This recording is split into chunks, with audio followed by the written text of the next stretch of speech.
The White House closely watching the $14.1 billion deal from Japan's Nippon Steel to acquire U.S. steel, saying that it deserves, quote, serious scrutiny. Now, in a statement, National Economic Advisor Lael Brainerd saying that, quote, this administration will be ready to look carefully at the findings of any such investigation and to act if appropriate. And Brad, this is coming ahead of the 2024 election, which I think says a lot just in terms of the scrutiny, the potential regulatory pressure that this deal could face, because President Biden, the Biden administration, certainly feeling the pressure from some of these swing states, the battleground states, and in particular, the state of Pennsylvania. Two senators there writing a letter to Janet Yellen saying that this deal should be killed because of the impact that it could have on workers within that state alone.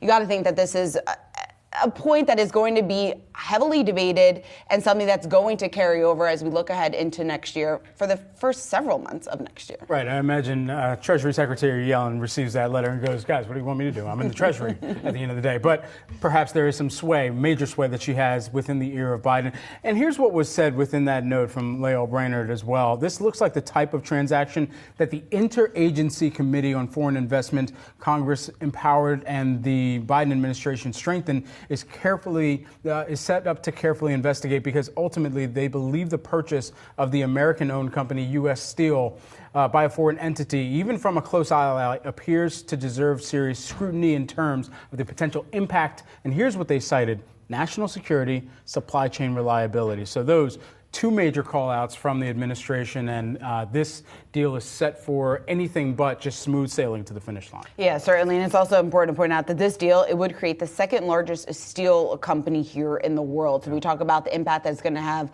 on the industry, not only here in the U.S., obviously, the fact that it's such a massive global player, the global implications are also in focus.